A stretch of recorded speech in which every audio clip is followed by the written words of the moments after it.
Good morning friends.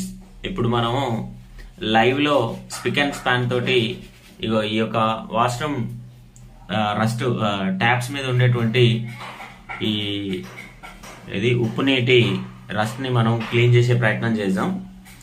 So ఎంత కూడా washroom కూడా మన బిఎన్ క్లీన్ తోటి ఎంత క్లీన్ చేసే ప్రయత్నం చేద్దాం, ఏ విధంగా పర్ఫార్మెన్స్ ఉంటుంది. సో చాలా మంది కెమికల్ ప్రోడక్ట్స్ అలవాటు పడి నేచురల్ ప్రోడక్ట్స్ పనిచేయవు, అవి సర్ఫేస్ క్లీన్ చేయవు అని అనుకుంటారు. సో ఎట్లా క్లీన్ చేస్తుంది? Biodegradable product, eco friendly products పనిచేయవు అనే ఒక అపోహల్లో ఉంటారు. సో ఇక్కడ మనం ఇదంతా సర్ఫేసెస్ అన్ని కూడా క్లీన్ చేసే ప్రయత్నం చేద్దాం. సో చూద్దాం ఫ్రెండ్స్. Thank you. ఈ స్పిక్ అండ్ స్పాన్ ని నేను ఈ యొక్క స్పాంజ్ కి కొంచెం తీసుకుంటున్నాను. తీసుకున్నటువంటి దాన్ని ఈ విధంగా అప్లై చేస్తున్నాను.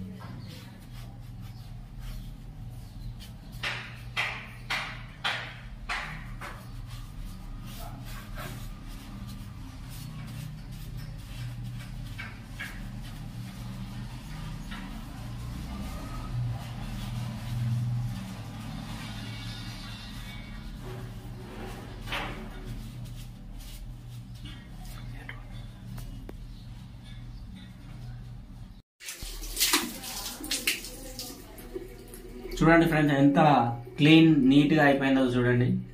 So eco friendly product, biodegradable product, పనిచేయవు, దాంట్లో కెమికల్స్ గాఢత తక్కువ ఉంటుంది కాబట్టి రస్టుని తుప్పుని పోగొట్టలేము అనే ఒక అపోహలో భ్రమల్లో ఉంటారు జనాలు.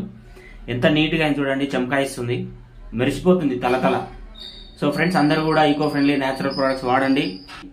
నీటి పొల్యూషన్ని, భూగర్భ జలాల కలుషితాన్ని కాపాడే ప్రయత్నం చేద్దాం. Thank you all. Thank you very much.